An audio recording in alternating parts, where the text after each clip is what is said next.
It was coming to the end of January in the year 1897.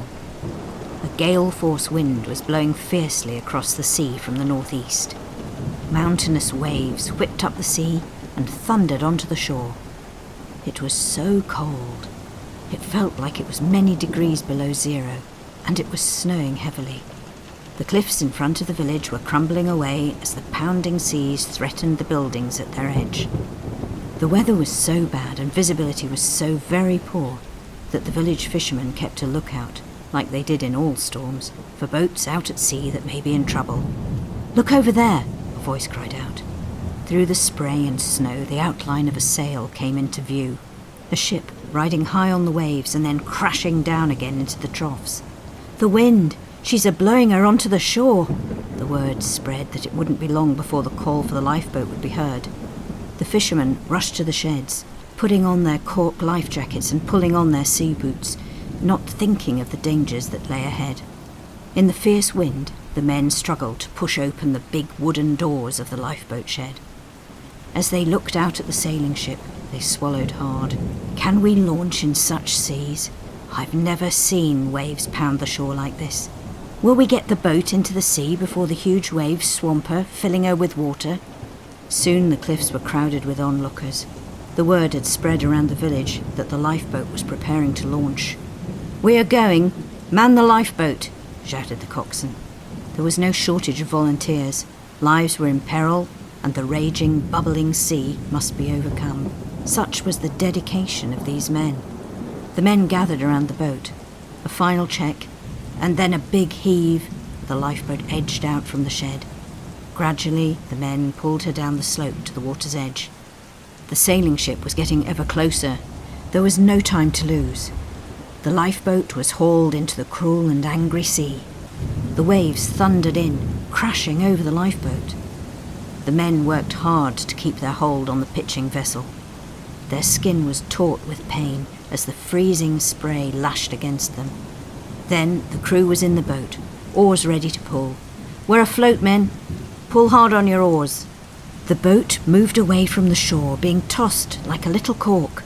Suddenly, the lifeboat was almost vertical as she strained to climb over a breaker. Those standing on the shore quickly lost sight of her as she dived down between the waves, only being seen again as she rose to go over each one. "Come on, men, pull hard on your oars. Men's lives are in danger." The coxswain watched as the ship came closer. All at once the big ship seemed to stop moving. She had struck. The water was no longer deep enough.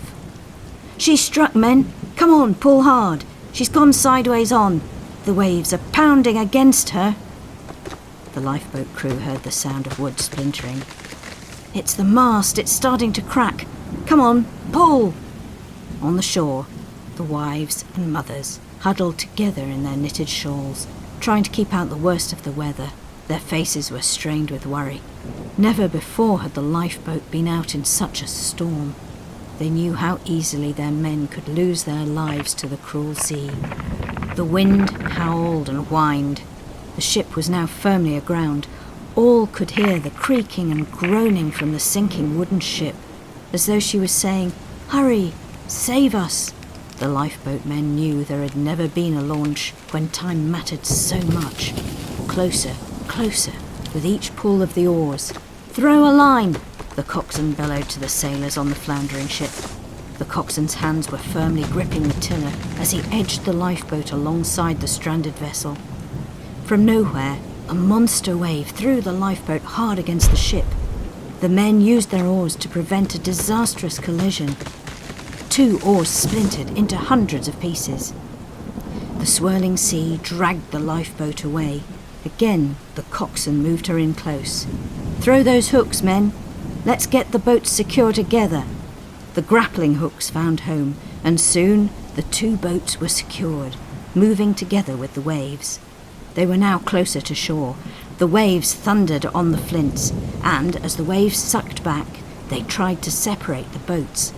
The men on the ship had climbed up the netting fixed to the mast. Suddenly there was a loud sound of cracking. Spars and part of the mast fell dangerously about the boats. Men could be crushed under their weight. "Hold on tight," cried the coxswain as his men pulled the sailors from the stricken vessel. 2 minutes seemed like an eternity. 6, 7, 8... "All aboard!" came the yell. "Cut the lines!"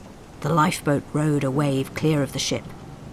Her cork band, which protected her sides, had been badly damaged as she had been buffeted against the timbers of the ship. Crack after crack and groan after groan as the ship's timbers broke under the relentless pounding of the angry sea. Seconds later, the mast fell. "She's clear of the ship!" shouted a worried woman, hugging her baby close to her. The danger still wasn't over.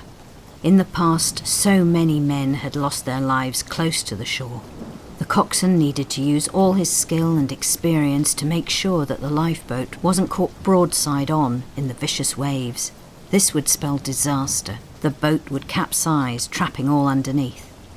The lifeboat turned again. She rode a wave heading to the shore. The danger was almost over. "Row hard, men. There we go. Pull hard." The lifeboat moved quickly through the turbulent sea. Risking their own lives as the lifeboat grounded on the beach, hundreds of hands reached out to seize hold of her. They caught the lines and dragged her clear of the billows of foam. With their work done, the lifeboatmen allowed their exhaustion to overcome them. For several minutes, those who had stood and watched cheered and waved. But the lifeboat crew were worn out, and they didn't have the strength to acknowledge a hero's welcome.